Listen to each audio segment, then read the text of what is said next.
All right, Alexander, we have a lot of moves taking place at the Pentagon, and moves that are really interesting given the timing as to why they're happening. I mean, these are moves that I think should have been made by the Trump White House years ago. But either way, we have obviously we know all about Esper being sacked, being shown the door. Well, terminated. Terminated was, I think, the word that Trump I don't know. Was he fired? I think he was fired. I think he was fired. Yeah. Okay. So Esper's out. We have Christopher Miller in, who's Esper was replaced by Christopher Miller. I'm on Reuters right now.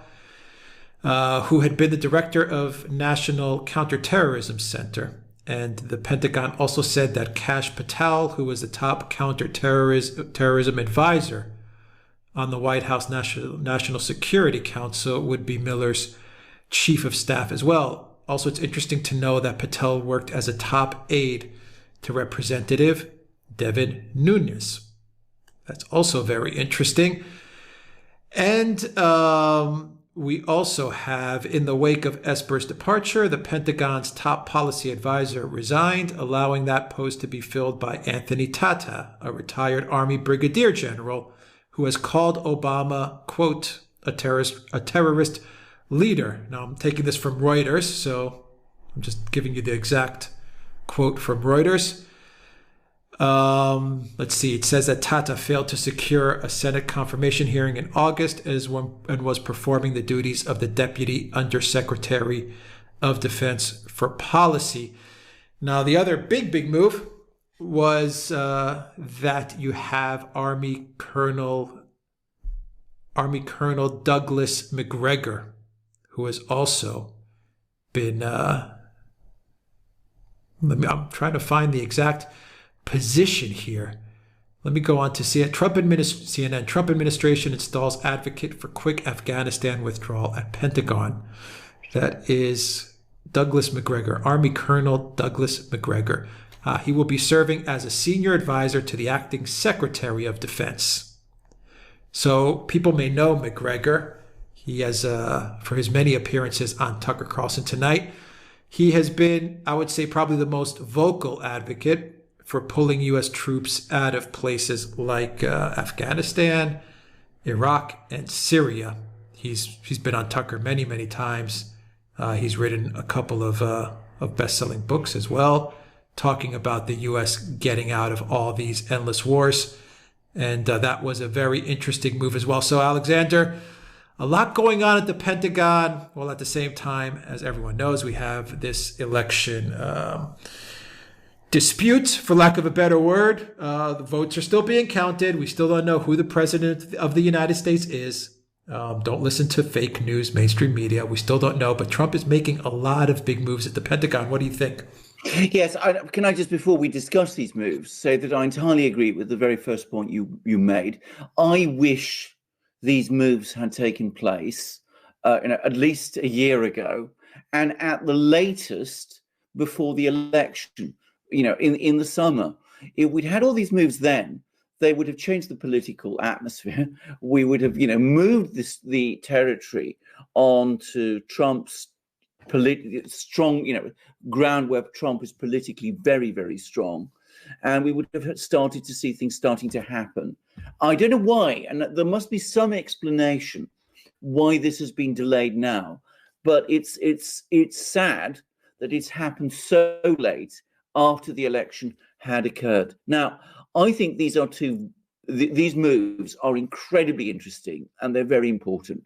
And I am going to suggest two theories as to why these have happened, and they're complementary. I think both are right at the same time. I think we are seeing people from the intelligence world who Trump trusts and Nunes trusts. And bear in mind, Nunes was the head of the Senate Intelligence Committee, so he knows lots of people in the intelligence world. They're being moved into the Pentagon because a lot of things happened in the Pentagon related to Russiagate. Now, if you take your mind back to the story of Russiagate, you will remember that there was an individual called Stefan Halper who played a really big role in Russiagate, who was coordinating all kinds of activities in Britain, who was meeting with people like, Christopher Steele and Christopher Andrew in London, who are, basically, creating the whole Russiagate narrative. And he was the man also who was talking to people like George Papadopoulos and was in some way involved with Michael Flynn. So there's Stefan Halper. Now, Stefan Halper is known to have had connections with various US intelligence agencies. And one of them was, of course, based in the Pentagon. And the other thing is that there's information which is circulated on the internet. I don't know whether or not it's true, but it seems fairly reliable, that the famous leak to David Ignatius about the conversation between Michael Flynn, who at that time was President-elect Trump's national security advisor, as he then was, and Russian Ambassador Kislyak, which precipitated Flynn's resignation and all the legal problems that he's had ever since. This leak of this conversation, which was based on classified intercepts, came from a senior official within the Pentagon, to be precise, a senior official within the Office of Net Assessment. So it looks as if there were many people in the Pentagon involved at some level in Russiagate. And it looks to me as if a lot of Nunes's people and Trump's people are being redeployed there with a view to getting all this information and getting all the documentation there. So I think that is one side of the story. The other side is obviously the appointment of Douglas Macgregor. Now, again, this has been something which is very overdue. I wish it had happened 4 years ago. I wish it had happened even a year ago, because Douglas Macgregor is not only a former military man, but he is also something of a military intellectual, and he has ideas about reforming US military policy and US foreign policy in a more, shall I say, Republican direction. In other words, drawing back, consolidating, ending this involvement in these endless neocon wars that we see all over the place. He's also, by the way, expressed some skepticism about NATO. So he's an interesting man. And I think that the reason he has been moved into the Pentagon is in order to make possible the policy that Trump wants to carry out. He promised the American people that he would get all the troops out of Afghanistan and to the United States before Christmas. I suspect he wants to do the same with the troops in Syria and Iraq. He knows that there would be enormous opposition and resistance to that redeployment from the Pentagon. He's tried to do it before. The Pentagon has resisted every attempt that he's made to carry out those redeployments, even when he has formally ordered them and actually said publicly that he would carry them out. The Pentagon has obstructed it. Now it seems to me that he's acting to bring it about.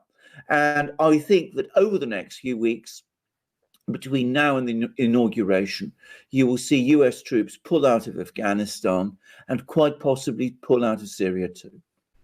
All right. So the inauguration, now between the inauguration, if that inauguration is a second term with Trump, this is obviously a great move. And you would expect a lot more moves like say, pulling the troops out of Afghanistan. You would probably expect pulling the troops out of Syria and dealing with Iraq and dealing with all kinds of international entanglements that the U.S. probably shouldn't be involved in. And that's a good thing. And I think it would signal a second term of a real draining of the swamp with President Trump. But if it's not a President Trump and it's a President Biden, then you only have 2 months less. No, you have 2 months till January 20th. And is that enough time to do what you have to do? In other words, to get all those troops out? Wouldn't a President Biden just move them right back in? And if this is really a type of, say, a combination of a last minute draining of the swamp with a revelation, a Russiagate revelation, say, a declassification and a revelation of everything that happened with Russiagate, you'd also have to look at what moves Trump makes in the next 2 weeks with regards to the CIA. You have to get rid of Haspel because she continues to block document declassification. You have to look at what Trump's going to do with the FBI and Christopher Wray. And then you have to look at what Trump's going to do with the DOJ. Does he still trust Barr? Is he going to remove Barr? Barr has given the signal that he wants to look into the election irregularities. I'll use that word, irregularities. But will Barr actually do that? Given Barr's track record with what he's done with Russiagate. And actually, we have news with what they've done with the Epstein stuff, which is he's pretty much let everyone off the hook there as well. Yeah. So, I mean, these next 2 weeks, I think you're going to see whether this is Trump going full animal on the deep state or if this is maybe, hopefully a signal of a very good second term should Trump get into the Oval Office. I don't know. There's still a lot of things we don't know yet. No. One is who's going to be president of the United States come January 20th. Indeed. Let's take it in turn. Firstly, I think there is enough time. 2 months really ought to be enough time to get the troops out of Syria and Afghanistan. I mean, I think the idea that it can't be done in 2 months is absurd. The reason it hasn't been done is not because the logistics of this are impossible. It is because there has been this relentless obstruction to any troop withdrawals within the Pentagon and within parts of the political elite. I mean, Republicans in the Senate, in Congress, have supported Pentagon officials who have resisted these withdrawals. And Trump has never felt confident enough or secure enough to simply disregard that sort of resistance. I gather some of Trump's donors, the donors to his campaign were also unhappy about troop withdrawals from Afghanistan and Syria. Well, the campaign is now over, so he can now just go ahead and do it. I think it can be done in 2 months. It's just a question of logistics. And the US is very good at logistics if it wants to apply them properly.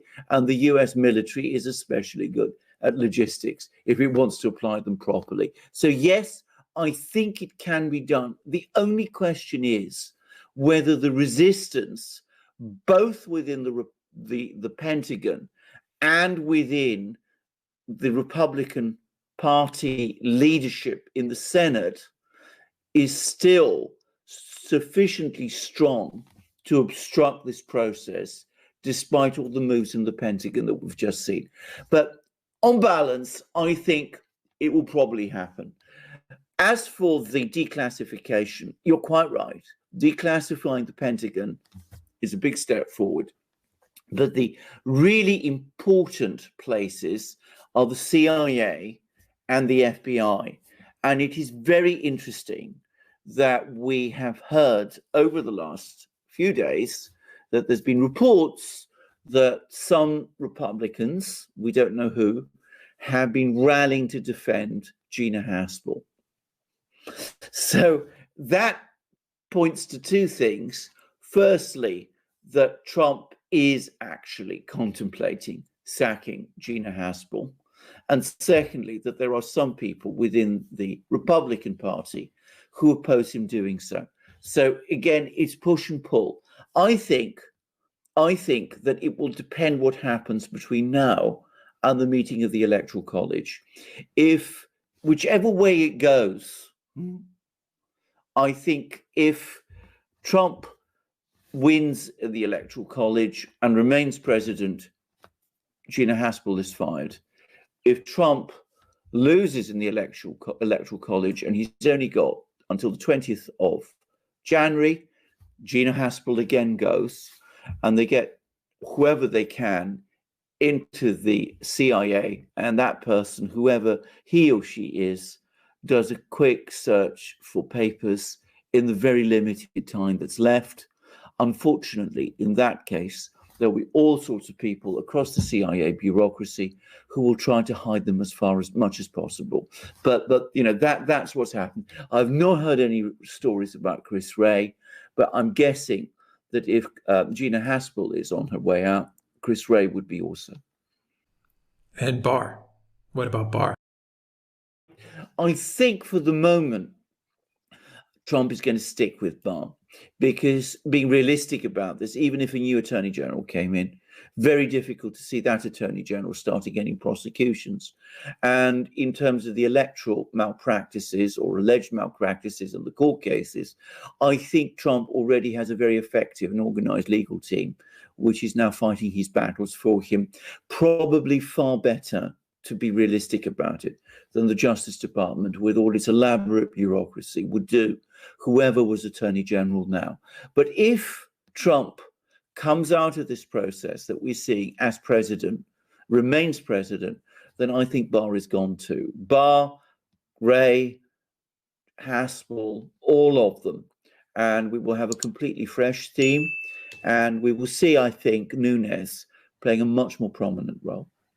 All right. And finally, given what's happened at the Pentagon with these people and the possible pulling of troops from all these places, which is what I imagine we're going to start to see happening. You also had the statement from Pompeo the other day, Secretary of State, when they asked him about the transition. Pompeo had a very clever comment, an interesting comment, and also was kind of clever in a way where he said, the transition will be smooth and we'll be ready for a second term. I'm paraphrasing it. Yes, but his reply was pretty much, don't worry about the transition, because the second term of the Trump White House will be just fine. So I mean, he was hinting confidence that Trump is going to come out ahead. But given what Pompeo has said and these moves at the Pentagon, what do you see there? That something's going to happen as far as foreign policy is concerned? What's your take? Well, this is an important point, because, of course, one person who's resisted all these withdrawals is Pompeo, and he's speaking out in this way in support of Trump. Might be a way of safeguarding his position over the next couple of weeks. But I think Pompeo is not going to remain Secretary of State for very long, because I predict that what he's now going to do is that he will want to leave anyway. We've discussed this before, but he must be looking at the electoral map and the electoral arithmetic. He must be saying to himself, there's 71 million Trump voters out there. That's more than enough to win a presidency in any normal year. So what I need to do now is position myself as the putative successor. And I think that's what he'll want to do. He'll want to leave the office of Secretary of State so that he can re-enter politics and look for a position, a governorship perhaps, a Senate post when that becomes available, and position himself for the future. It was an interesting comment, though, and it did make me wonder whether Pompeo has information about the way, the information that's coming to the Trump legal teams about the direction the court cases are taking. I'm pulling up on a final note, I'm pulling up an article, Alexander, from on Pompeo, which I'm sure very few people know. I wonder if you've heard about it, and we'll close out the video. Pompeo met, and I'm taking this from İKathmerini, Pompeo met with Patriarch in Istanbul. Oh my goodness! I don't know if you're aware with Pompeo meeting with no, I wasn't. I wasn't aware of it. But I'll just read you the article. It's real quick. It's like 2 paragraphs. That's it. U.S. Secretary of State Mike Pompeo traveled to Istanbul for a meeting with Ecumenical Patriarch Bartholomeos, the State Department said in a statement. According to the statement, talks will focus on, quote, religious issues in Turkey and the region, and to promote our strong stance on religious freedom around the world. The statement said Pompeo will also travel to France, Turkey, Georgia, Israel, and the United Arab Emirates, Qatar, and Saudi Arabia, November 13th to 23. What do you make of that meeting? Well, it's an important meeting, and when he talks about religious freedom and in the region, of course he means Ukraine, and notice that one of the list of countries he's going to visit is Georgia. So that's what that's all about. It's all about creating trouble for Russia, I think.